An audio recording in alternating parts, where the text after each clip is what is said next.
This is a Film Stories original podcast. Love this podcast? Support this show through the Acast supporter feature. It's up to you how much you give, and there's no regular commitment. Just hit the link in the show description to support now. Explaining football to the friend who's just there for the nachos? Hard. Tailgating from home like a pro with snacks and drinks everyone will love? An easy win. And with Instacart helping deliver the snack time MVPs to your door, you're ready for the game in as fast as 30 minutes. So you never miss a play or lose your seat on the couch or have to go head-to-head for the last chicken wing. Shop Game Day Faves on Instacart and enjoy $0 delivery fees on your first 3 grocery orders. Offer valid for a limited time. Other fees and terms apply. This episode is brought to you by Progressive Insurance. Do you ever find yourself playing the budgeting game? Well, with the Name Your Price tool from Progressive, you can find options that fit your budget and potentially lower your bills. Try it at Progressive.com. Progressive Casualty Insurance Company and Affiliates. Price and coverage match limited by state law. Not available in all states. My dad works in B2B marketing. He came by my school for career day and said he was a big ROAS man. Then he told everyone how much he loved calculating his return on ad spend. My friends still laugh at me to this day. Not everyone gets B2B, but with LinkedIn, you'll be able to reach people who do. Get a $100 credit on your next ad campaign. Go to linkedin.com/results to claim your credit. That's linkedin.com/results. Terms and conditions apply. LinkedIn, the place to be, to be.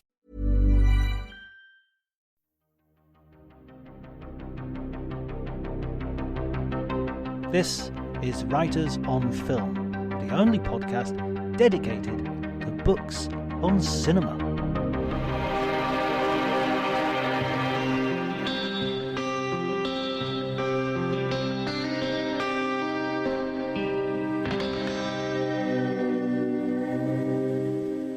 Hi everybody, my name's John Bleasdale. I'm a writer and film critic, and today I'm going to be talking to Peter Bradshaw, who is a film critic for The Guardian, as most of you will already know, and is also the author of a new book, The Films That Made Me, which is a collection of his criticism over the years, and it also has a great introduction and some great introductions to the sections as well, which sort of put into context how cinema has affected him over the years. The conversation's great, and we talk about a heck of a lot of stuff, so I'm just going to let that speak for itself. Remember, if you like the episode, please share on the social media. You can follow me on Twitter at Dr. Jonty, DRJONTY. But before you do any of that, just enjoy the conversation.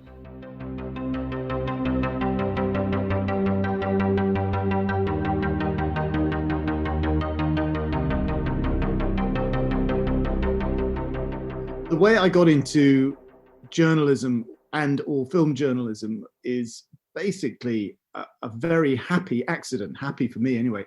I did an Eng-Lit degree.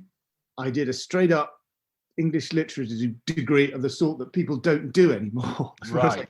People don't want to do English literature anymore. It's like telling students, do you want to study basket weaving or something like that? It's considered to be, when I was in my teens and 20s, this is years and years ago, of course, studying English literature was a completely straight up, it was a plank of the sort of university school system and a plank of the A-level system. But now, of course, it's actually you're more likely to study film in a way than English literature. I say that's my entirely impressionistic view. I have no facts for this whatsoever, but I feel that, anyway. Where were we? I was studying English literature. I really enjoyed it. I wanted to study film a bit more at the time. This was Cambridge in the 1980s, and there was no provision for studying film at Cambridge then as now. Nowadays at Cambridge, you can do an MA in film theory. I think a very rarefied film, sort of theoretically inflected MA course, interestingly run by the Modern Languages Department, because I think Cambridge still regards it as a sort of very suspicious continental thing to want to do.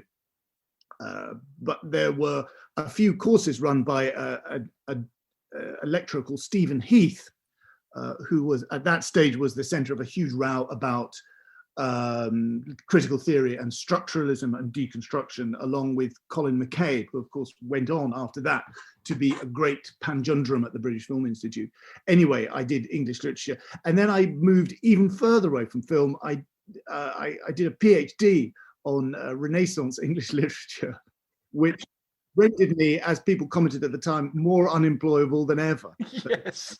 I mean, it was crazy, and looking back on it, and sometimes in a spirit of masochism, I try to reread my thesis in those days, which is a masterpiece of what Kingsley Amis called pseudo light being cast on non-problems. It reminds me of that Groundhog Day scene where Andy McDowell says that she studied French poetry, and Bill Murray goes, "Why?" Just sort of laughs in her face, and then obviously a few days later, when he's worked it out, he quotes some Baudelaire to her. Yeah. I mean, that's basically, I did the Bill Murray laugh in my face kind of every day in the mirror, and it got less and less funny. Anyway, I did it. I mean, I completed my PhD within like 3.5 years, which at those days was considered very good going. I mean, people would spend decades on their PhDs in those days before the universities became much stricter and more commercialized. Anyway, I did that, and then I kind of was utterly at a loss to know what to do. Utterly at a loss. I applied for jobs kind of everywhere, straight up jobs, almost like jobs shelf stacking at Tesco. I was so depressed. And I took a job basically in journalism, because I thought, well, journalism is a place for a square peg for a square hole for a square peg like me, or at any rate a round hole for a square peg, but a round hole that I could sort of jam myself into. And so I took jobs, sort of freelance journalism jobs, and I got a job with of all things, really, the Evening Standard, which, looking back on that job with the Evening Standard, I have mixed feelings about it. It was a rum old newspaper in a way, but weirdly, it did have space for me, waifs and strays, people like me, and I was allowed to write almost about anything I wanted. I was in a way more of a political journalist in those days. I was a kind of slightly kind of bland, liberal, pro-European journalist at a time when that was, I don't know, just about as fashionable or unfashionable as it is now. I did that for a long time at the Evening Standard. Throughout the 1990s, I got a staff job, and I was doing pretty well. And then a very bizarre accidental thing happened, which was that I was sued by the late Tory MP, Alan Clark. This is of the Alan Clark Diaries fame. Alan Clark Diaries, yes, exactly. It was a really weird thing. I was in a spirit of raillery, as we say, in a spirit of, not terribly scornful satire. I was doing a pastiche of his diaries in the Evening Standard, and he got very, very cross and sued. And the Evening Standard editor of those days, Max Hastings, the formidable military historian Max Hastings, thought it would be hilarious if we defended this case instead of just settling, which is what newspapers obviously would do with anything else. And the case went to court, and I achieved a kind of 10 and the sort of 7 microseconds of mini fame as the author of this spoof. And it amused a couple of people at The Guardian, basically. The people that it amused were Ian Katz, who at those days was a very senior author, a senior editor at The Guardian. Now he's in charge of Channel 4 in the UK, and Alan Rusbridger, who at that stage was the editor. And they were looking for a completely left field new choice to be the film critic after the retirement of the legendary Derek Malcolm. And they just completely reached out to me, and this was a complete leap in the dark on their part, and they completely took a massive gamble, because I'd written a bit about movies, but frankly I hadn't written a huge amount. I'd written this, that and the other. I'd done a few interviews with actors.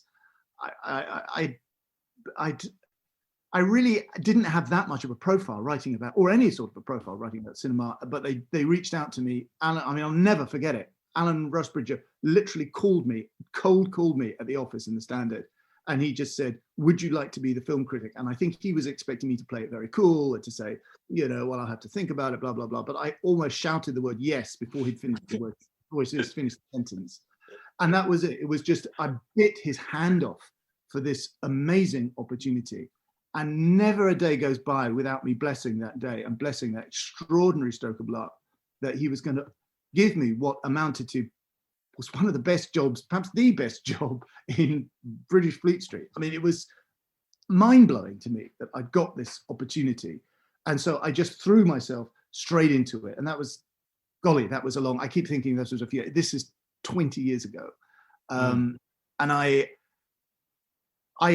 just thought, this is amazing. I've got the opportunity to write professionally about something that I love and to cultivate my appreciation of cinema, to cultivate my own profile as a writer. And I think also to keep learning, because I'd never got out of thinking myself, I think you appreciate this, John, as a student, a PhD student.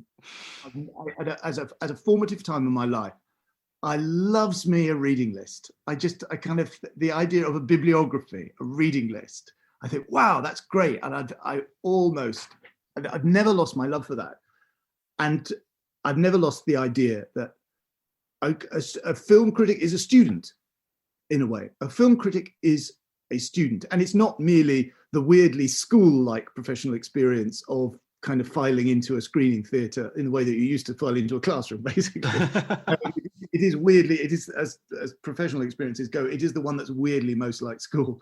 But albeit school without any of the grief and all of the joy, basically. And I think that's quite an important thing. Sometimes critics either implicitly or explicitly affect an air of utter omniscience about what they're talking about. To a certain extent, you have to do that. You have to write from a position of strength. But also, I think you have to realize that you are learning all the time. Every day that goes past, you're learning. And I think that is an important part of it, I think, in a way. And I think readers will respond to some measure of, if not humility exactly, then realism. I mean, also, you're sort of like on the front line of film criticisms. You're getting the movies arriving and you're getting a bite of the apple before anybody else has. And it's there has to be a degree of humility to that, because you don't have the benefit of watching it 6 months down the line and it's already established its position in the world. No, you don't know what that, and to be totally cynical about it, you don't know what you're supposed to think. You see, this is it. You have to go out on a limb, and if it turns out that your view, completely honestly held, sincerely held, turns out to be a real minority opinion, you kind of have to stick to your guns. And film critics are one of the very few critics who are forced to take responsibility. They are forced to have the courage of their convictions. Very few journalists have to do this. Most journalists or writers in any sphere whatsoever, they can very quietly and very cunningly get the lie of the land. We can't. We can't. Yeah. We are given a film and we have to write about it sort of straight away. Now, there are some critics who perhaps they're going to fess up to it and perhaps they won't. They can sort of leave it a little bit and sort of say, oh yeah, hang on, this seems to be, there's something there that I didn't see at first, some terrible insult, some terrible aspect of something that's problematic, and I don't think I would have seen that at first, but I will write as if of course I've seen it. Now, film critics usually can't do it. Some film critics, but film critics who are, especially if you're seeing it for the very first time at a festival, say, you are, I mean, this is what makes the job so exciting, especially at somewhere like Cannes, where you're going to be showed some film and you literally have no idea what it's about. And it brings it home to you how you basically, when you see a film, you usually have some idea what it's about, and you have some idea what the critical or evaluative consensus is. But very often, especially at a festival, you don't, and you have to kind of gird your loins, and you have to have the courage of your convictions, and it's very bracing in a way. When you first got that phone call from Alan, did you sort of run home and sort of start writing out a list of movies that you have to catch up on in order to? Yeah. Oh, yeah. I mean, I kind of did. I was sort of. I mean, I still do. I mean, there's still panic that I haven't seen, and you realise part of getting older is that you realise that you're never going to see it all. I mean, it's just, again, that's the other weird thing about film criticism. Is if you, let's say you've been doing the job for 5 years, cinema has been in existence for like 100.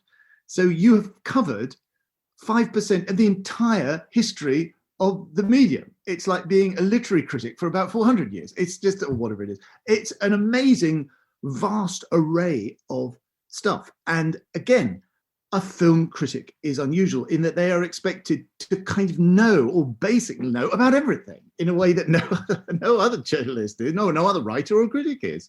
I mean, no other. I mean, a literary critic is not expected to sort of know everything about Estonian literature, but you are kind of expected to sort of have it in your wheelhouse in a way as a film critic. But as I say, I like the rest of us, I kind of laugh at all this, but it is stimulating and amazing and thrilling that is the opportunity, the amazing opportunity that you're being given. But yeah, I mean, when I kind of gibbered with a mixture of jubilation and panic that I was going to have to, be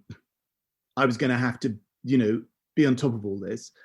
And fortunately for me, it was sort of happening a little bit before the era of social media, when some of my kind of missteps would not be brutally hammered in the way that they would be now. I mean, they were pretty brutally hammered. At the time, there was the Guardian, which was at the forefront of interaction, what used to be known in those days as Web 2.0, of basically the public being allowed to talk back to the journalists. What could possibly go wrong? Possibly go wrong. There was something called the talk boards. The Guardian in those days had a page called Guardian Unlimited, the talk boards, and I was regularly absolutely hammered on that. Absolutely hammered. More hammered more badly than on regular below the line comments. Although of course you get pretty hammered there as well. And I think in the years we've gone by since then, I think there's a kind of truce has sort of settled in a way between critics and commentators. We've kind of got used to each other, and it's less acrimonious in a way. The acrimony has, of course, long ago migrated to Twitter. Actual worrying about below the line comments is very passé now. Then the artillery, the warfare, the trench warfare has. Of course, it's very bad taste to talk about these metaphors and just about now, but that has migrated to Twitter. You've called your book "The Movies That Made Me," and the films that made me. Sorry, yes, yeah. An essential difference. Unforgettable title. Yeah. There's actually, it's an old gag. There is, there. I think there are two programs, one on radio and one on Netflix, I think, called The Movies That Made Me. But yeah, to my chagrin, I realized that joke, or that play on words, the films that made me laugh, the movies that made me scared, blah, blah, blah, the movies that made me, that sadly is not, I didn't invent that joke. So what are the formative films, even before you became a critic, that sort of informed your love of cinema and gave you that sort of made the idea of being the Guardian film critic the dream job? Well, I mean, there are a number of answers I can give to this, but they're all very hackneyed, and you've heard about 1,000 times before, but I'll tell you anyway. One was seeing Scorsese's Raging Bull at the old Screen on the Hill on Haverstock Hill in Belsize Park in North London. I was about 18 or 19 years old. I'd been inspired to see it by an amazing review by a critic who isn't talked about as much as she should be, as Judith Williamson, who was writing in those days for the old City Limits magazine, who wrote a passionate and brilliant piece, short piece, but passionate and absolutely compelling review of Raging Bull from a feminist point of view, her view of Jake LaMotta holding on to the male attitudes which were dragging him down, like a drowning man holding on to, a lifebelt that's made of lead, basically, as it drags him down.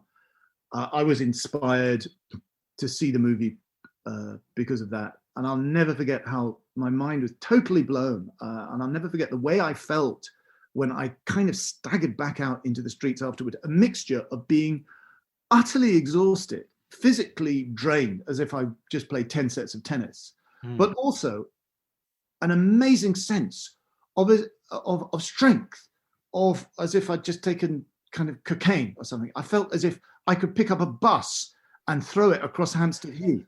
I felt like I was sort of the Incredible Hulk. I could do anything. I could wrench a bus stop out of its concrete settings. I felt I could do anything. At the same time, I felt as if I needed to check into hospital and be hospitalized for 2 months. It was amazing to me, absolutely amazing. And I couldn't, if you'd asked me why exactly, why? It's just the profoundly mysterious, almost pageant of events in Jake LaMotta's life, from his youth to his age. And it was the fact that he did not seem to have learned anything. He did not seem to have grown or become that interested, that more morally profound a figure, in a way that we are still encouraged to think has to be the narrative arc of all Hollywood movies. He hadn't really overcome any obstacles. He hadn't surmounted anything. He hadn't really learned anything.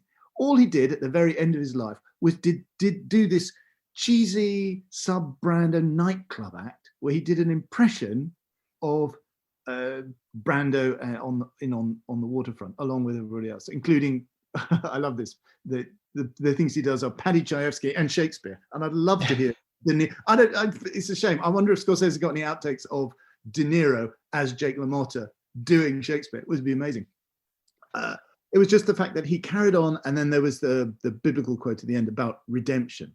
And I found that amazingly moving, and yet he didn't seem to be particularly redeemed. And the stunning reunion scene with his brother Joey, played by Joe Pesci, is a masterpiece of nothing happening at all. They don't hug. Joey just looks bored and irritated to see his brother again after all these years. It means absolutely nothing at all to him. And yet, despite the lack of these emotional pointers, despite the lack of affect, just simply I think it's something in the editing of it, something in the way Thelma Shoemaker achieved in this parade, this, as I say, I think almost like a pageant of scenes in the life, the kind of epic theatre aspect of Raging Bull just overwhelmed me. And it overwhelms me now, thinking about it now, talking about it now. And you get extra points for using Marvel comic metaphors in your reaction to. Oh yeah. Oh, I loved Marvel at the time. The interesting about my relationship with Marvel, when I was 11 years old, I collected I was out there buying the first UK edition of Spider-Man Comics Weekly, which, after all, I threw away, which was a stupid thing for me to do because I don't have a pension. If I kept them. I could have, I don't have to worry about being poor. But I didn't. I was never a Marvel fanatic. But I loved. But I was one of the people that loved Spider-Man in the initial UK with Thor, Spider-Man and Thor. I loved it, and I saw that it was cinematic, and of course, as everybody says now, it's taken this long for the movies to develop their CGI, basically, so you don't have to have wrinkly kind of spandex. It doesn't have to wrinkle now. You can do it digitally. It's taken this long for the films in a way to catch up with Marvel. I'm not one of those people that complains about superhero films at all. I love superhero films. I think they're the westerns of our age. They're as formulaic as this, and you can get bored of that. You can get bored with any other kind of genre. But there were plenty of bad westerns. Yeah, I'm sure. I mean, there were loads of. I mean, westerns. There were. I suppose what we now call landfill westerns. There were just a colossal amount of westerns, and of course on TV. Again, when I was growing up, westerns were a staple of TV show, Western movies and Western TV shows. Yeah, I remember, Bonanza and High Chaparral and all of those. Yeah, all those things. Yes, exactly. What they meant to us kids growing up in the British home counties, God only knows. But we accepted it as a lingua franca of storytelling. Yeah, I mean, Champion the Wonder Horse. I remember watching that relentlessly. It was always on in the morning. Yeah, we used to love it, and it was like it was like watching Star Trek. Of course, we had no idea what these things, what it was like being on as a crew member on the USS Enterprise. It's like being, at the bunkhouse in the High Chaparral. It was completely alien to us, but we accepted it. We took what we were given in those days. I remember. I mean, I live on the northwest. I grew up on the northwest coast of Cumbria, and I used to look out on the houses right by the sea, so we had this view of the sea, and the sun would go down, and the Isle of had wonderful sunsets, and the Isle of Man would stand out against the setting sun, and it was absolutely gorgeous. And I remember when I saw Star Wars and I saw Luke looking at those two suns. Yeah, I just thought that's me. I'm in the middle of nowhere. I'm watching this in barren furnace, for crying out loud, which is, if there's a center to the universe, I'm as far away as possible from it. So I remember relating to that elsewhere that cinema was giving me very much. Yeah, I mean, I remember this kind of connects with one of my other great cinematic moments. Is obviously, I mean, when I was 15, I went to the United States for the first time, which is still one of the most, again, another mind-blowing experience in my life. This connected me with popular culture and with the wellspring of what I realized was the source of the popular culture I've been kind of consuming uncritically for the last 15 years of my life, basically. One of the most amazing experiences, and it's still incredible. It's still gastronomically, it's still the most incredible experience of my life. It's going to a proper burger joint for the first time, because before that, in the UK, there was something called the Wimpy Bar, where you were served a sort of burger made of creosote on a plate that you had to eat with a knife and fork. It was terrible. But it was in Massachusetts. We went to a Burger King, and I was getting a proper cheeseburger with pickles and ice cold Coca-Cola. Again, eccentric, because in those days, the UK did not consider it normal to refrigerate drinks. And I just bit into it, and I thought, I was just being taken up to a new level of what you're supposed to feel like when you eat something, basically. I mean, I've been to loads of posh restaurants since then, but I don't think I've ever experienced since then the kind of quantum leap of enjoyment as I had then. The other thing, I don't know quite how I've got onto this track, but the other thing was, for the first time, I saw Star Wars, and I was extremely pleased with myself, because I was seeing Star Wars before any of my friends, because in the summer of 77, it hadn't come out in the UK yet. Right, yeah. I was seeing it with my American cousins, and I just thought it was mind-blowing.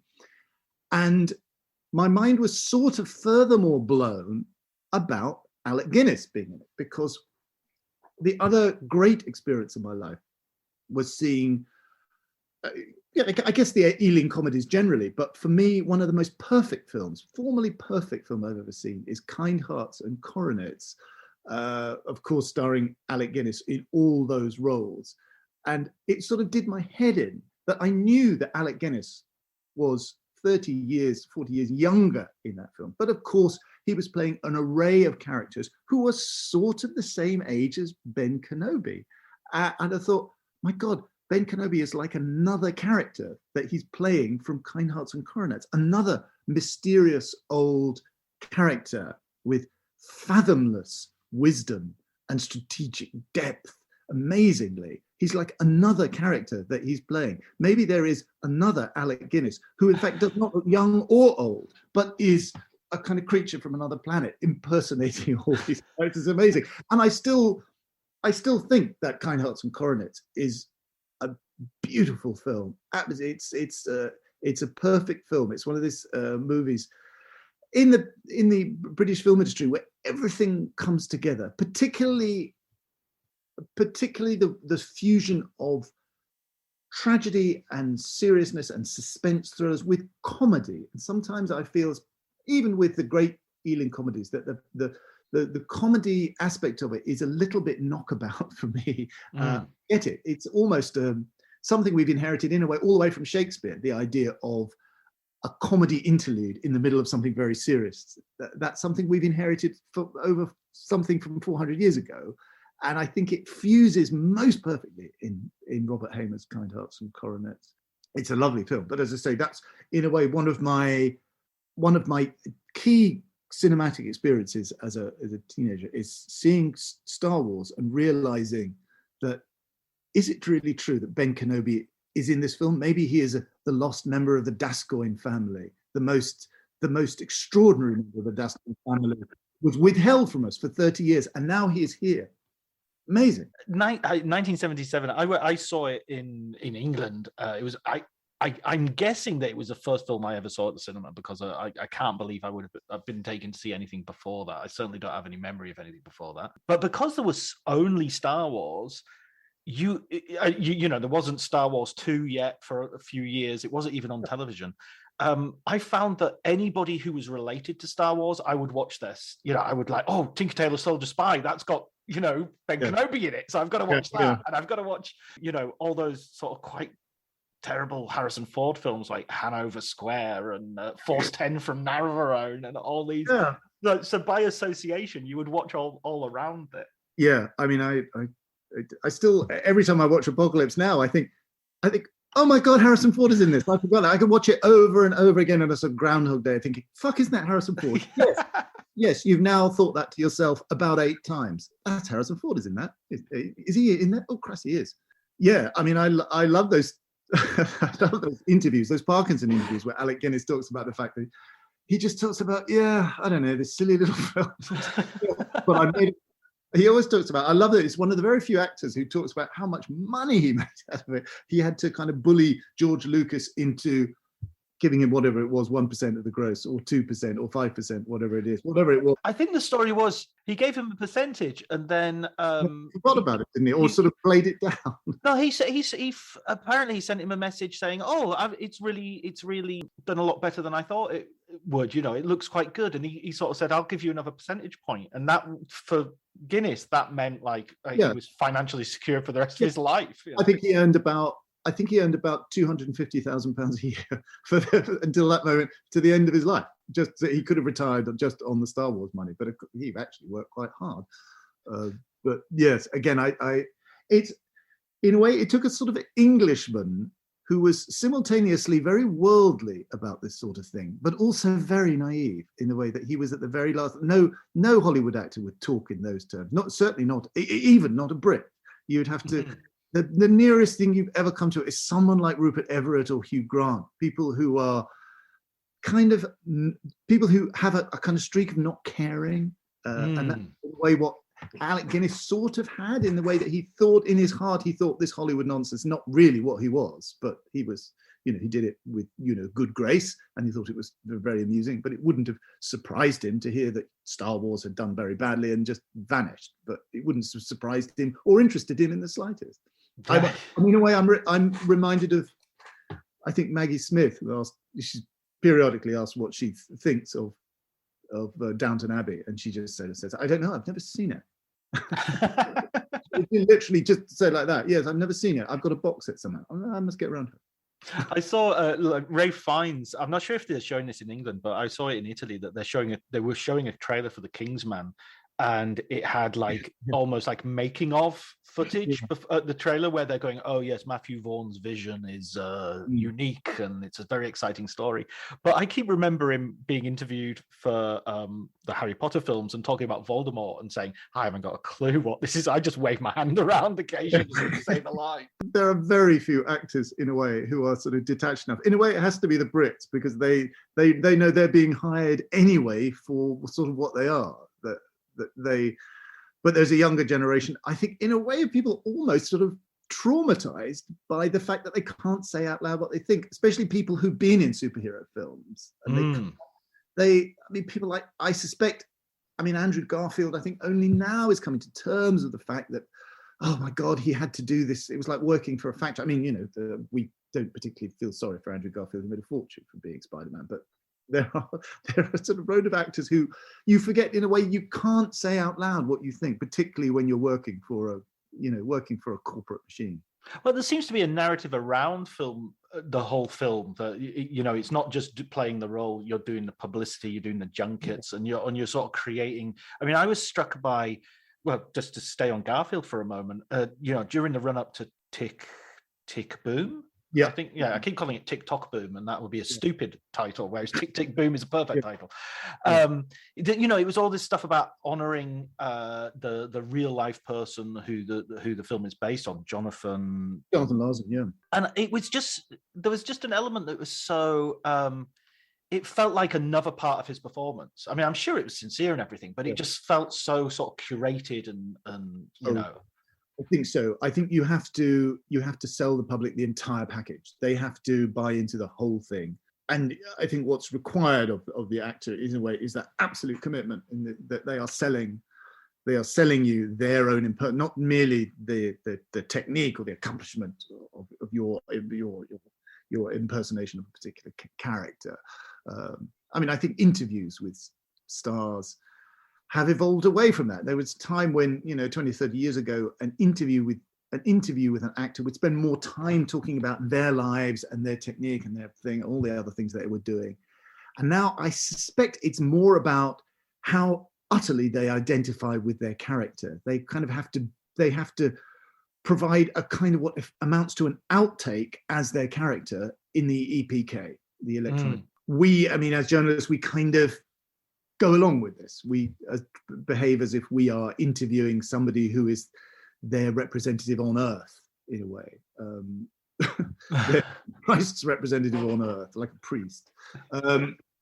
That's another sort of bizarre thing that happens in interviews. And sometimes it snaps. Sometimes what happens is that interviews go on all day, every day, and the actors have to maximize their time with interviewers, and they do interviews all day from 8 a.m. till whatever, 10 p.m. at night. They forget who it is they're talking to. They forget what it is they've said. And sometimes, in a way, just not out of diva-ish scorn or petulance, just in a way that they just can't keep up the strenuous job. They snap and say what's actually happening in their head. And what's happening when someone like Daniel Craig sort of says, "Oh Christ, I can't do this anymore. I don't want to do this anymore." That's what he means. He almost doesn't mean I don't like James Bond anymore. He means I don't want to do this 25 hours a day job of pretending to be.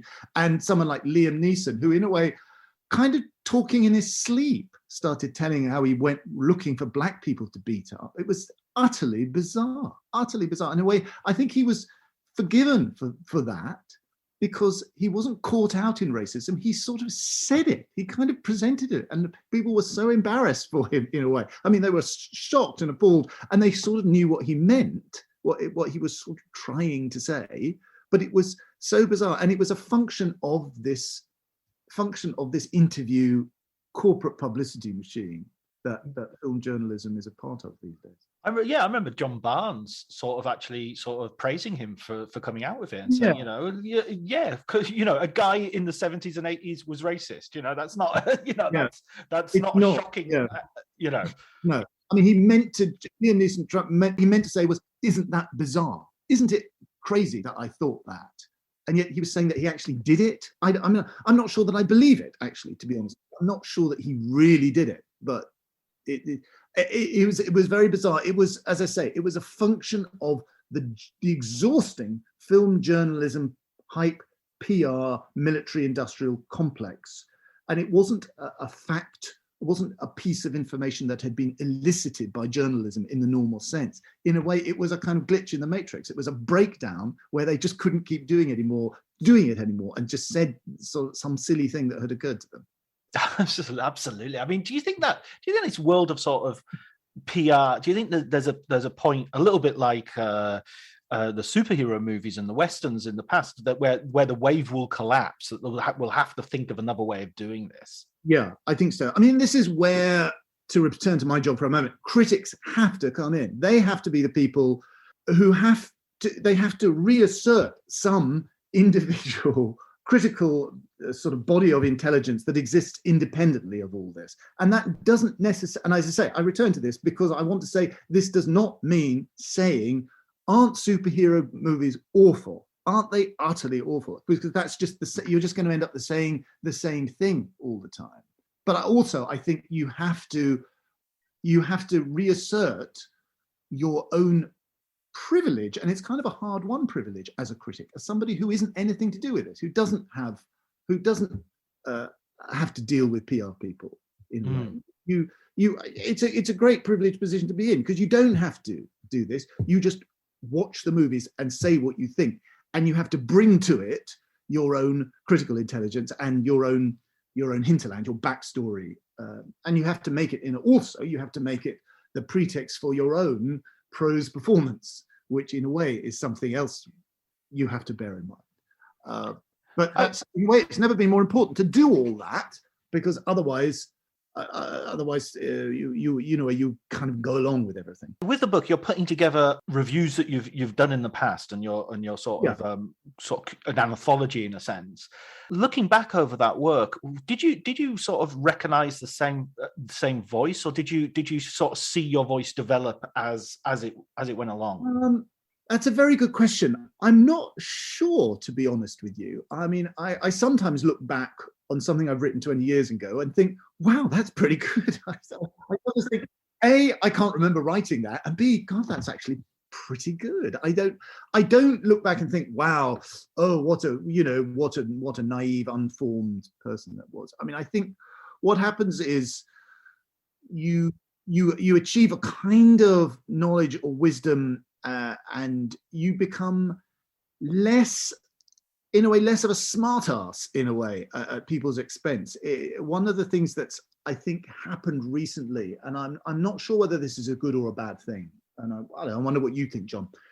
It's become less easy for me, and I think less easy for everyone, to do an old-fashioned 1-star funny takedown review. It's sort of less easy to do that now. It was kind of, it used to be a thing that you could do. It was a very important thing that critics could do. They couldn't, they shouldn't do it all the time, because that would undermine the value of that particular brand, but they could do it if they wanted to. And the 1-star review, wow, people in the spirit of Schadenfreude, if they saw a 1-star review, they would immediately go to that review and think, oh, this is, let's settle in for some, bloodshed. This is going to be amazing. Now I find it, maybe it's as a result of getting older, I don't do that as much. Not because I hope it's not because I've gone soft in any way. I hope it's not because that I've fallen into this line of, well, these filmmakers, they work bloody hard, and don't just slag them off. Because I think it doesn't matter how hard they've worked, really. If they've worked hard or didn't work at all, if the end result is a good movie or a bad movie, that's... I always think of it as a pilot. I always think if the pilot crashes the plane as soon as after takeoff, I don't care that I couldn't even get it off the ground. It's like, exactly. That pilot has worked bloody hard. Yeah, his takeoffs were perfect. But it's bloody good. Just, and he's had a very hard time emotionally before he fucking crash it. Yeah, exactly. It sort of doesn't matter what happens behind the scenes. It doesn't matter, and yet so much of film journalism is concerned with thinking that it does matter. Of course, they think that they have to bring that vast commitment, professional and writerly commitment, saying, wow, look what happened behind the scenes, look at all this, these people who have gone into the making of this film. And in a way, the critic is concerned only with the surface, only with the millimeter thick quality of the screen itself, what is actually on the screen, and affecting not to mind or care about what's happened behind it. But it is harder because you can blow up in your face more easily, really. And there is, if you attack a film, there's always a constituency that can be drawn together on social media to counterattack you. One example is a movie whose success kind of baffles me, and maybe there are people listening to this who think it's great, and if you do, then good luck to you. But I thought it was terribly bland. It's Disney's animation Encanto. Now, I sat through this, I thought it was as if it'd been written by committee. It seemed bizarrely strained. I didn't believe, I mean, it's absurd to talk about believing any of the characters in an animation called Encanto, but I didn't identify with them. I thought it was utterly without heart or real emotional life. I thought it had one or two good songs, and that was it. Now, I had to say that, and of course, I've been ever from that day to this, of course, I've been attacked by Encanto fans, and you realise that, well, before this, that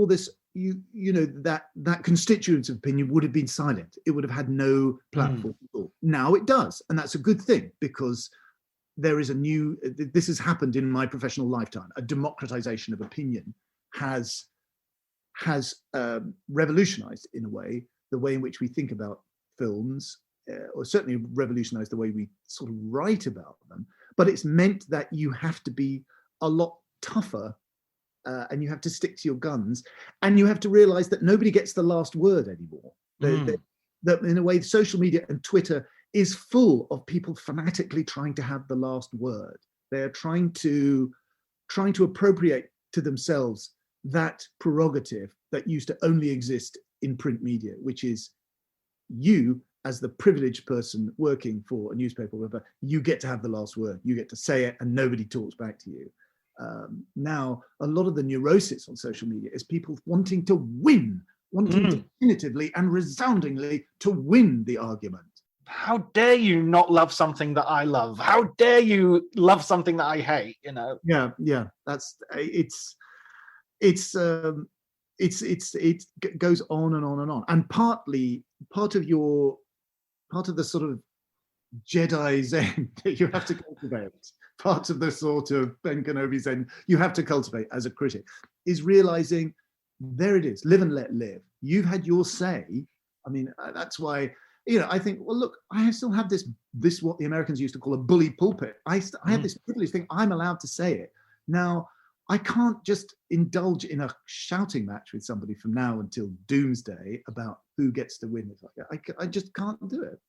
I totally agree. I think this is where doing a PhD in literature comes into its own, because I had exactly that same experience. Mine was on the Romantics. So, and Shelley and Laughter. I told you when we were talking Tromsø. I actually went away and read that sonnet after that. It was a sonnet, was it? To Laughter. Yeah, to Laughter, which I was fascinated by. I had no idea of the exact. Well, I'm not an expert by any means, but I'm intrigued by the fact that, I mean, it's a very interesting point. Shelley thought that laughter was abusive or sneering or derisive laughter, and he hated the idea of laughter. Laughter wasn't joyous or celebratory; it was horrible.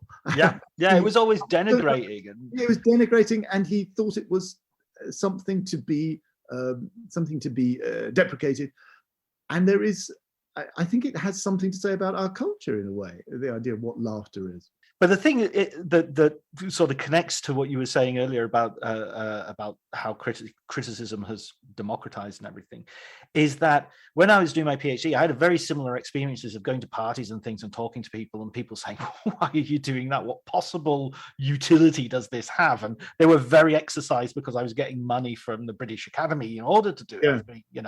I was being paid to do it, and so and yet it was a great training in really pretending to care about something that ultimately isn't of any sort of, and that, as a critic, I write my 1-star reviews and my 5-star reviews, and those are the two types of reviews you have to convince people you utterly care about it. Yeah. But when for me, in the ultimate scheme of things, I kind of don't mind if you're 5-star and my 1-star swap places. I mean, I'd love to love everything. I'd absolutely love to do that, but it just doesn't happen, and I have to be sort of honest with that. And the hardest reviews to write are actually the 3 and the 3 and the 4 stars. They are. I mean, to be honest, that's another great crisis. Is you realize if you write a review, it's like a 3-star review of a decent film that's come out, like maybe that's a foreign movie, a subtitle movie, you write it and you think, Jesus, who is going to read this review? Especially if it's not even particularly in depth. It's like sort of 300 or 400 words. You think, who is going to read this film? Who's going to read this review? Who is going to watch this movie as a result of watching this? You have to think there must be something here. And you have to force yourself. I need to isolate that glint of the diamond in the rock somewhere, even if that doesn't necessarily mean it's a brilliant film, but it's something of interest here to you. And that's where I think having a background that isn't in film journalism, a lot of people come into film journalism having done nothing else in their lives. I mean, I've done quite a lot else in a way. As I say, I wrote, I suppose in my humble way, when I was in my 20s, academic work, and then I was a general journalist, and I think that was very good for me, actually, in a way, that I wasn't literally. Yeah, I didn't start out at 21 and wrote for Sight and Sound from that day to this. That would have been, I think, innovating, I think, as a writer. What about, I mean, innovating as a writer, what about this? This is something I have when I'm writing reviews, especially in a sort of... Explaining football to the friend who's just there for the nachos? Hard. Tailgating from home like a pro with snacks and drinks everyone will love? An easy win. And with Instacart helping deliver the snack time MVPs to your door, you're ready for the game in as fast as 30 minutes. So you never miss a play or lose your seat on the couch or have to go head-to-head for the last chicken wing. Shop game day faves on Instacart and enjoy $0 delivery fees on your first 3 grocery orders. Offer valid for a limited time. Other fees and terms apply. This episode is brought to you by Progressive Insurance. Do you ever find yourself playing the budgeting game? Well, with the Name Your Price tool from Progressive, you can find options that fit your budget and potentially lower your bills. Try it at Progressive.com. Progressive Casualty Insurance Company and Affiliates. Price and coverage match limited by state law. Not available in all states. A festival situation where I'm writing maybe 2 or 3 reviews a day. Is there a point where you think I'm sort of almost, I find myself slotting into a template, and I'm doing paragraph 1, synopsis, music, let's mention cinematography. Yeah, kind of, particularly in that so much is expected of you as a critic now. So much, and when I say so much, I don't mean so much in terms of quality, I mean quantity. It used to be when a critic went to a festival, I mean, it was a very, very laid back affair. I mean, when I used to start going to Cannes or Venice, I would just be ambling about, going to see movies, and all that would be expected of you were like roundups. And they were brilliant. Writing a roundup, oh my God, I have such a nostalgic wave of joy comes over me. Thinking, I had an ice cream. Good old days of writing roundups, now there's no nonsense about roundups. If you see a movie, you've got to run out and write, if necessary, on your phone, a solid sort of 400-word review right away, and file it again from your phone. And as I say, when I realized that I could do that, I could write on my phone, part of me was thrilled. I thought, my God, I'm like Terminator 2. I've evolved into this cyborg figure with my iPhone welded to my hand. I don't have to go back to my flat or my hotel room and open up my computer and write. I can do it now. I could sit down at a cafe or even on a stairwell in the theater and write it now. And I was kind of proud of myself in a way for my battle-hardened professionalism. Now I think, oh my God, there's no way back now. Now everybody expects that, and there's no way back. But yeah, again, you have to be on your guard against it, and you have to realize that you have to somehow keep in mind the public that you're writing for, or that you want to write for. It isn't just the sort of 7 or 8 journalists that will read it and will have also seen the same film as you. You have to kind of pitch it to the public at home, but in a way you have to balance it with your expertise, a sense of being immersed in the immersion that you have. Paradoxically, that's part of why the laity, if I can use that term, are supposedly interested in what you're saying. I think also I find writing is very much a form of thinking. So it's usually when I'm writing the review that I actually realize it's not like I have a view of the film and I write down my view. I write the review so that I have a view of the film. Yeah, I know what you mean. I usually know, 99.9% of the time, I know what I think and I know how much I like a film. People think, do you not know until you write it how many stars, for example, you're going to give it, or something like that. I always know how much I like it. But the process of writing, I absolutely agree. The process of writing is when you start realizing, oh yeah, there was that thing, and there was that thing, and there was that connection. And I don't think I would have. I have to put my fingers on the keyboard before that process happens. Yeah, totally. I had a situation, a few years ago when The King was shown at Venice that I wrote a review immediately upon seeing it. And then I got commissioned to do another couple of pieces on it. So I ended up writing for it like 3 or 4 times. And I think my initial review was a sort of 3-star. Yeah, it's okay, But by the time I'd finished writing about it, I'd gone into such depth that I was thinking, this is a really good film. This is really well done. Well, did you see The Duke? No, The King, Timothy Chalamet version of Henry V. Oh, I'm so sorry. I thought you said did you? Yeah, I know the film you mean. Yeah. Oh no, The Duke I didn't like at all. The Duke, I haven't written anything other than my first. I found it a very Brexity movie. Yeah, I mean, it is a little bit. I mean, it's true. I think it is. It's also. I think it's very Ealing, actually. That film. That's. I think why I liked it. I think it had that kind of neo Ealing film. And I had this image of what would it be like if it was being made in the 60s. I think they would have got Stanley Holloway to play Jim Broadbent's role. And that, weirdly, I think that's sort of why I liked it. Isn't that maybe a horrifying thought, though, that Ealing is essentially a form of Brexit?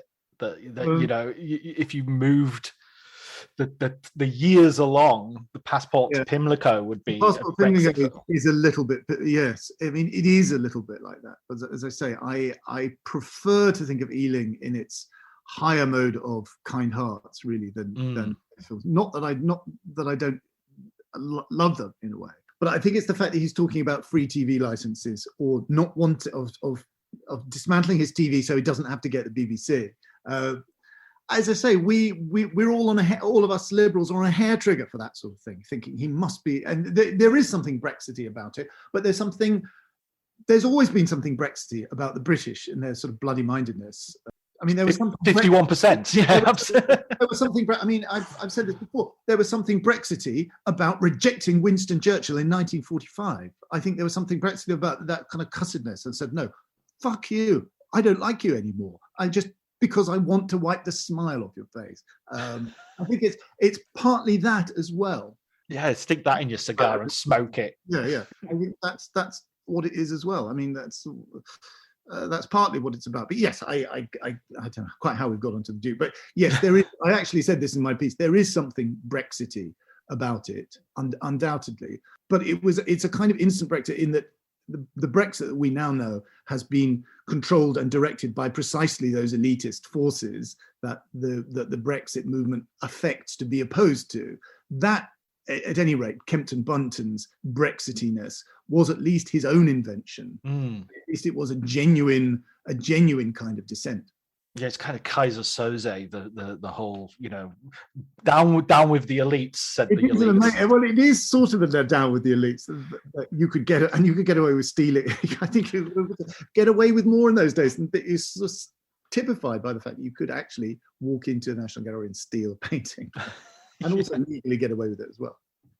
What about when this is something that I think you sort of bring up as well in the book of when you're looking back on things, are there any times where your judgment has you look at it and you think, no, I totally got the wrong end of the stick there? Oh yeah. Many times. I would say a number of times. I would say definitely. I definitely got it wrong, and this is a sort of silly film in a way to invoke, but I think it's interesting. Is The Devil Wears Prada. And when I thought The Devil Wears Prada at first, I was very sneery and sort of, what a load of rubbish. Actually, The Devil Wears Prada is a really good film. It is a really well-made, well-acted, good-natured, watchable, excellent movie. I find myself straining for words like popcorn movie or entertaining movie, but that's the kind of condescension in a way. It's a very good film. And I think I was too toffee-nosed to really appreciate that. The other film that I'm sorry to say, I think I played a rather unfortunate role in its denigration was Jane Campion's In the Cut, which I kind of put a downer on that film at the time.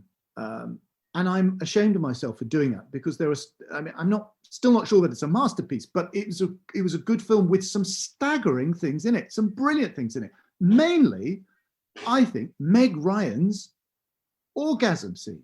Looking back on that, I thought, what amazing, thrilling audacity for Meg Ryan to grab hold of what people know about her, which is her famous fake orgasm scene, and to do a real one. I mean, that's brilliant. It's audacious. It's thrilling. It's to take that and shove it in your face. Now, I'm doing it for real. You know I'm faking it, but I'm supposedly doing it for real. Of course, you know about my famous fake one from When Harry Met Sally. Now I'm doing it for real. And what have you got to say about that? And what I should have said about that was, my God, Meg Ryan, brilliant. Fucking brilliant. Good on you. This is amazing. What a fascinating kind of situationist event you have made out of cinema. Instead, I'm sorry to say it, I was at the notorious critic screening where I think there were two people in the audience, me and Michael Parkinson. Now, I walked out of the film. I didn't know what to say. I caught Michael Parkinson's eye and I said, well, I'm not sure about that, or something like that. Some pathetic, wanky thing for me to say. And he kind of nodded to me and in his sort of gruff way and went, no, I'm not sure about it either. And I've got a horrible feeling that I confirmed him in his grumpiness. And of course, he went on to do one of his most catastrophic, I started by talking about his wonderful interview with Alec Guinness. Then, of course, he went on to do a catastrophic one with Meg Ryan, a horrible interview. Yes, I remember that. It was so uncomfortable, such horrible interview. And I say that I like Michael Parkinson. I've met him a number of times. I used to do his Radio 2 show when he did that. And I like him. And I think he's been a force for good. But that was a terrible moment, and I'm sorry to say, I think I may have played my own role in that in the denigration of that film, because it was a brilliant, bold kind of lightning raid on public sensibilities, that film, and I'm ashamed of myself that I didn't respond with any form of generosity or open-mindedness to it. And I'm afraid I didn't. I just sort of shrugged. I don't like it. It was also sort of coming, in the wake of a load of sort of glossy sort of sex thrillers, like, Basic Instinct, and there was a whole series of Body of Evidence with Madonna. And it came up, and it was literally dirtier. It was literally more visceral than any of those. So yeah, I was going to think, and the other thing is, I think I just got off reading the novel, which I think sometimes that's a good thing, sometimes it's a bad thing, because I like the novel, and sometimes when you sit down to a film immediately after having read the novel, you've already invested in it in a different way, and you sometimes can't recalibrate. I have the same, absolutely, it's the same thing. I've got to revisit Silence by Martin Scorsese, because I actually bought the novel and read it during the day and then went to see the film at night. And it was just the wrong way of doing it, because it was essentially like watching the film twice, straight after the other. I needed at least some space between those two things for me to properly appreciate it. I just thought, oh God, I'm sitting in the novel again. I've already just spent 4 hours reading it. Yeah, you can't really. Yeah, you've got to be very careful. I mean, people always say that. Well, have you read the novel or not? If you haven't read the novel, then you're not qualified to talk about the movie. And I always think, well, that's not how it's going to be presented to the public. The public are going to be allowed to buy tickets and walk into the cinema without showing the QR code proving they've read the book. I think it's a tricky one, because I think what happens is it can not merely muddle you, but cause you to invest in the existence of its intellectual property in the wrong way. You tend to think, well, if I like the book, then I can't like the film, because I've already committed to liking the book in my head. So in a way, I have to be very guarded, or even kind of even antipathetic to restate, to reinforce my fanhood for the book. What about flipping that earlier question? Because it's always asked, what did you get wrong that you didn't see the classic or the great film and you gave it a bad mark? What about films that you sort of thought were absolutely amazing, and then a couple of years down the line you watched again and thought, oh dear, did I really I must have had a good lunch that day, or I must have been in a good mood? That's a good question.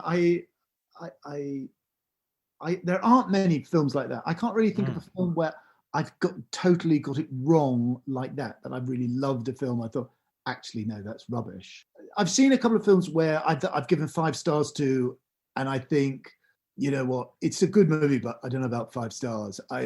Maybe about Nicholas. I mean, I'm an old fan of Nicholas Winding Refn, the Dark Master himself. Right.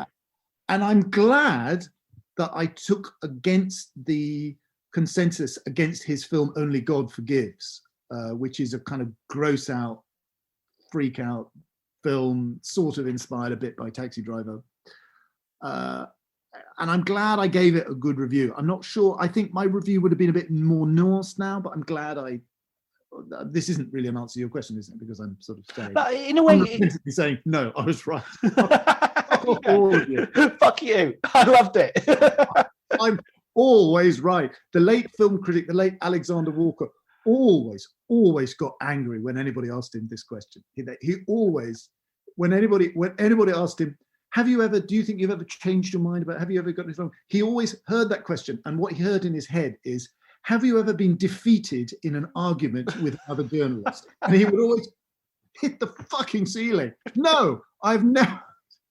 Oh, I have to say, even now, I'm reluctant in a way.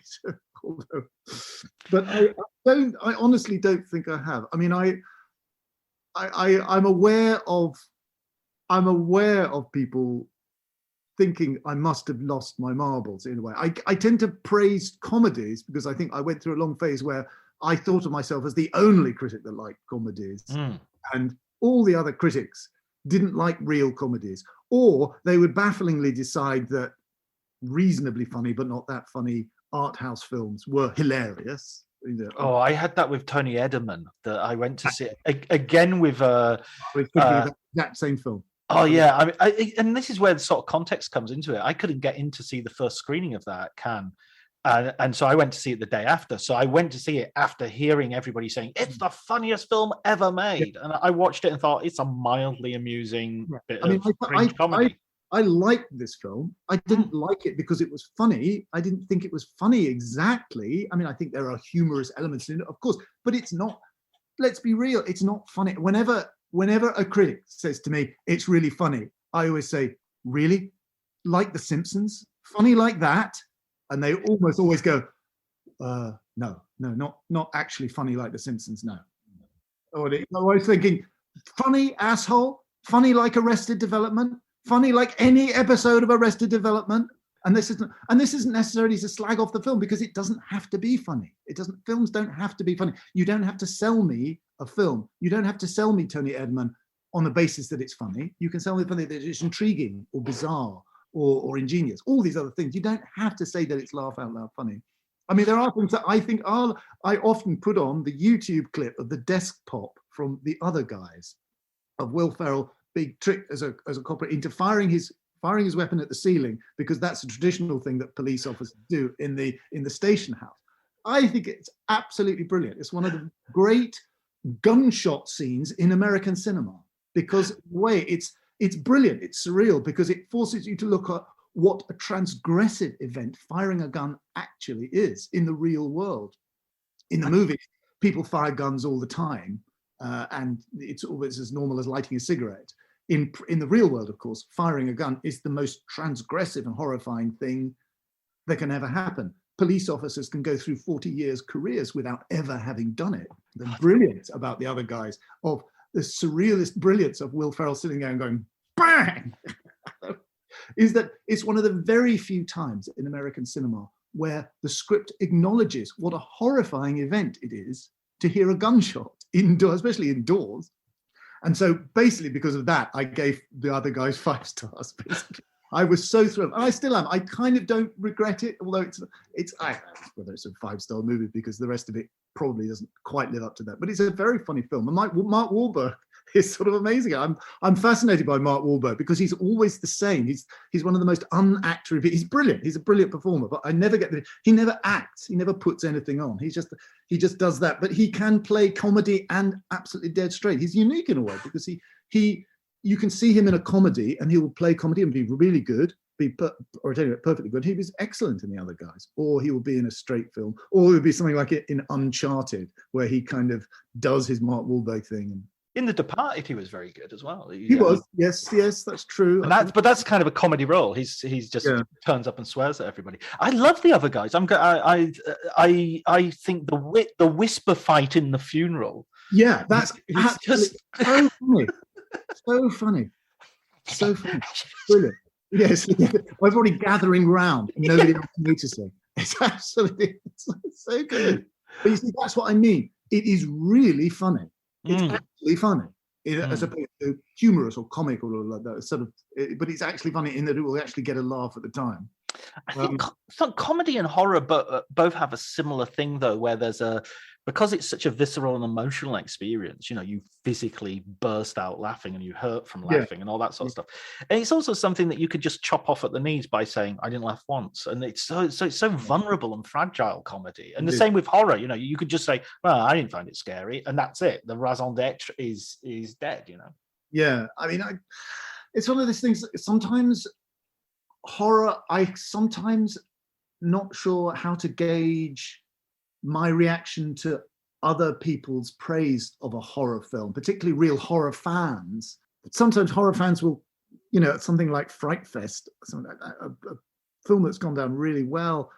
People coming out of the screening aren't pale and in a state of shock. They're not saying, Christ, I was horrified by that film. They say, they're almost as if they've seen a comedy. They've seen a great comedy. And it's sort of the same response. And it's weird because very often with horror, actually, it's very rare to be horrified exactly. I mean, I have been horrified quite rarely by cinema. I have been horrified, but not in a way by horror films. I've been horrified by something like Threads about a nuclear war. Oh, God. There's a film that made me. See, there is a film. It's not a horror film, exactly as you understand it, but it is genuinely horrifying. Whereas the number of times I've been genuinely horrified by a film, even with, I mean, it's closer to say you're terrified than horrified in a way, but yeah, I mean, it's, something like it's a great, I've been sort of scared or unnerved by films. It's closer to say you were just it's tilted you 1 millimeter. In a way, that's all you can expect from a film. If it genuinely has an effect on you, it genuinely has I don't need it to freak me out. I don't need it to blow my head off, but I certainly need it to have an effect on me. I think I watched the recent remake of Texas Chainsaw Massacre, and Texas Chainsaw Massacre is one of the original is one of the films that I've terrified me when I watched it, and I still get terrified watching it. But the remake, it reminds me of that thing you just said about Fright Fest, is it feels like an action movie where they just dress up in horror stuff in order to, and there's a number of kills and there's set pieces, but it doesn't have anything like the effect the original had on them. And I think it's almost that they don't expect it to or want it to, and that there's quite a substantial fan base that doesn't necessarily need that.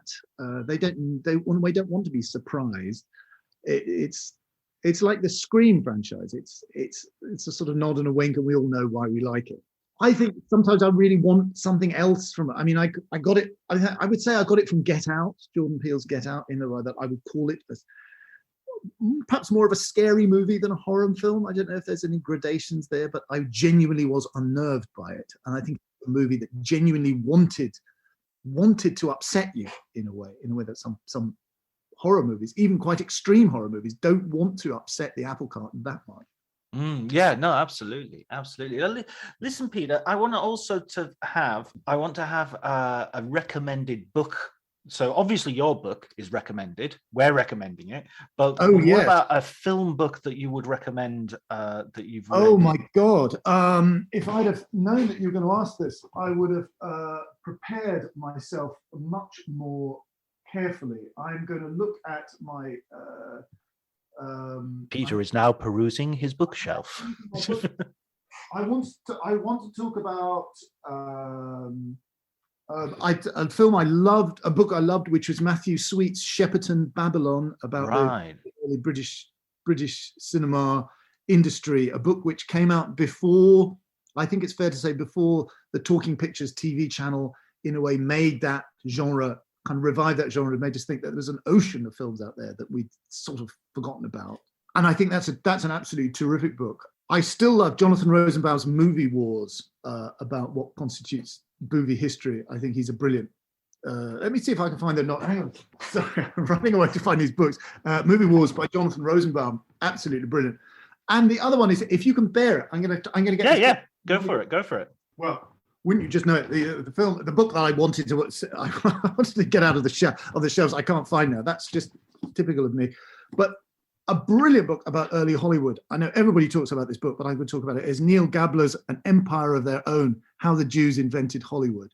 Right. It is an amazing book because it talks about the kind of year zero of Hollywood. It's as gripping as a thriller, and it also brings you back to these words that you use all the time: 20th Century Fox, Warner Brothers, Paramount, all these words that have just, or Disney, all these words that Columbia, all these words that, you know, you forget. It's like walking down the street and seeing Specsavers, Greggs, Marks and Spencer. These are the words that we've kind of grown up with. And yet they were real people. Amazing, you know, MGM.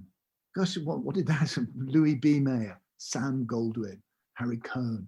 All these amazing figures, these incredible figures who invented something out of nothing. And because nobody realized how big of a deal it was going to be, they were allowed to get away with it and had it their own way for such a long time.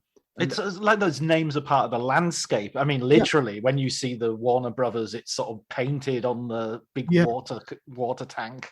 Yeah, and it's almost a kind of gobsmacked to realize, do you know there were actually Warner Brothers, they were actually brothers. There was more than one. There was more than one. They were like real people that owned the studio. Do you know that? And they kind of invented a particular type of film, and that was our idea. Amazing, yeah, amazing. You mentioned right at the towards the beginning of the conversation a woman who wrote for City Lights. Judith Williamson. Now that's another. I loved her book. It's been reprinted, but I think not as good as the original first edition. It's called Decoding Advertisements by Judith Williamson. I recently have bought that book. It's been republished. It's not a bad edition, but the plates, that is to say, the reproductions of the advertisements themselves, isn't as good as I remembered it. But it is a brilliant book, and it's the first time I was ever aware of something that was called media studies. Was this book where basically Judith Williamson laid out a series of ads, the kind of ads that you'd see in the Sunday Times magazine in the sort of 1970s, ads for cars or ads for cigarettes or something like that, and literally deconstructed them in the most user-friendly way to show this is how this advertisement is trying to mess with your head. And it is absolutely brilliant. It's a brilliant book. She's absolutely brilliant. Well, were there any? Well, obviously there were critics that you read, you know, prior to yourself becoming a critic, that sort of influenced you, or that had you kind of thought, well, that's I not necessarily I want to do that style or anything, but I want to have that effect on people. I want to have the effect that they had on me. Well, I mean, they are the same old names that you know. I remember when I was growing up, Julie Burchill, who is an incredibly discredited figure nowadays, right or wrongly, but back in the day, in the 70s and 80s, Julie Burchill was where it was happening, and she's still. I mean, we could reread something by Julie Burchill and realize there's somebody who wanted to shake things up, who wanted to insult you and wind you up, and realize and make you think you're not here just to be soothed. You're here to be freaked out and sort of irritated and upset. Clive James, obviously, everybody says the same thing. The Clive James, the TV columns from the Observer, brilliant, absolutely brilliant. And one of the great, I think, underrated classics of English literature is his sort of semi-fictionalized autobiography, Unreliable Memoirs, which is a masterpiece. It's an absolute masterpiece. It's absolutely superb. Yeah. And the writer who I later on, I think, hero worshipped and loved as I don't think I've ever loved any writer is Christopher Hitchens, who I met and knew a little bit back in the day. I knew him a little bit. I knew him and his wife a little bit. Again, there's a writer who is magnificent in their absolute commitment. And partly it's the sheer output. It's extraordinary volume of stuff that they were writing. But also, I think he's a writer who, perhaps uniquely among writers, was never content just to be in the stands looking on. It was as if he was taking part in almost everything he wrote. He was meeting, confronting these people, as it were, politicians or writers, or these great A-list figures, and confronting them on equal terms. And I loved Hitchens. I loved him as a writer and a polemicist.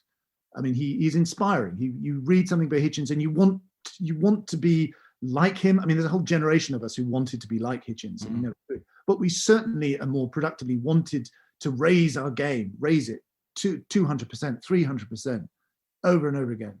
I would say Hitchens, Christopher Hitchens, and his book. Well, almost any of his collection journalism is worth reading. And his book about the Anglo-American special relationship of 30 years ago. I forget what it's called. Where is it? Sorry, I just ran away to another part of my route to look at it. It's called Blood, Class and Nostalgia. All right. And it is really neglected, that book now. It's 30 years old, that book, but it's one of his most brilliant books. And if you're interested in the special relationship and whatever that means, that's an absolute must. I'm halfway through Martin Amos's Inside Story, which has Hitchens on the cover as not a fan. Yeah. I went through the thing about Martin Amos. I went through what we all went through with Martin Amos, or at least all men went through with Martin Amos. Women are, for understandable reasons, kind of alienated, I think, from Martin Amos, and I it's only now that I've understood why. I love Martin Amos. I mean, I read Money when it came out, his kind of great magnum opus. I thought it was great, and I watched in a way like Woody Allen. He seemed to go off the boil almost at the same time, and we all went off the boil as well. We all sort of stopped loving Martin Amos, and in a way he was a part of an era when literature and literary fiction was more of a big deal in Britain than it is now. You know, a new novel by Martin Amos, or a review of a novel by Martin Amos, or something that he'd written was more of a big deal. Inside Story, it baffled me. I was baffled and exasperated by it, because it didn't seem to be. He wasn't being honest. He wasn't saying exactly what had happened in his life. He's still, I think, rather culpably obsessed with this woman that broke his heart, if that's what happened. But I think he kind of owes it to himself and owes it to his readers to say exactly what was going on there, instead of making up this nonsense about what supposedly, I don't know, was she a sex worker really? You know, or is that just another one of his bizarre retaliatory fictions that he put into all his books about this woman that apparently broke his heart? I'd rather read the fictional version, if that's what it's going to have to take. But this pseudo autofiction, which he hasn't really mastered the art of autofiction, or he looks like he's doing, well, this is what all the kids are doing these days. I'll have to do some autofictional made up stuff along with it. And his sort of late flowering obsession with Christopher Hitchens, which again, at the time, we really didn't know about it. I only knew about Christopher Hitchens much later, and I wasn't aware of his close friendship with Amos at all. So anyway, there we are. That's what I think about Inside Story. There's some interesting things in it, but I think I prefer his earlier memoir called Experience, which was clear, better rooted in things. But as I say, I mean, I was reading a very interesting thing by Dorian Lynskey the other day, saying that he's gone to being underrated now. You read it, wow, you know what? Martin Amos is still a brilliant writer sometimes. He really is. I'm intrigued to see what Jonathan Glazer is going to do with A Zone of Interest. Yes, yeah, absolutely. Well, listen, Peter, you have to go, and you've been very kind with your time. So thanks so much for joining us. Okay, well, thank you so much, John. Thank you very much indeed. If anybody feels like buying my book, that's going to be a real plus for me. Thank you.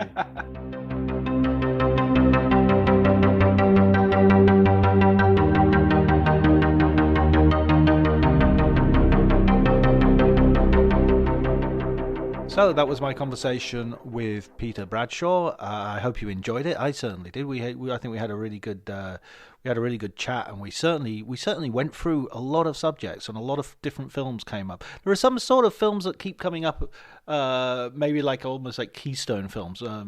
Texas Chainsaw Massacre and Star Wars seem to be the two films that are most frequently mentioned in the podcast. If you have any suggestions for possible guests, or you have any feedback that you want to give me, you can the DMs are open on Twitter, or you can email me. My email address is available on my Twitter profile as well. It's basically drjohnty with a H at gmail.com. Next week I will be talking to Jonathan Rigby, the author of Eurogothic, amongst others.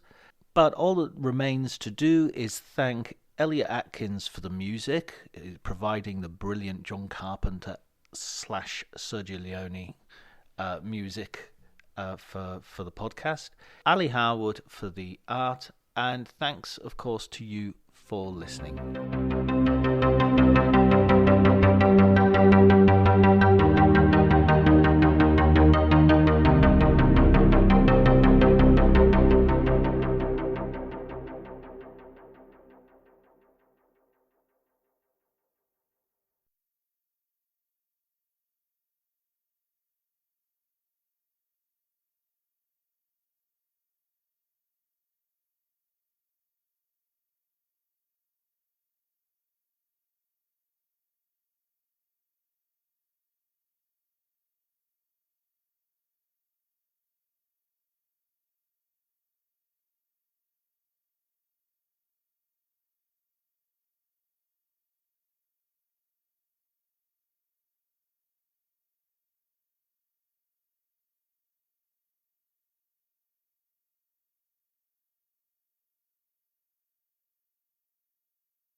Cue the fireplace and your favorite fall movie.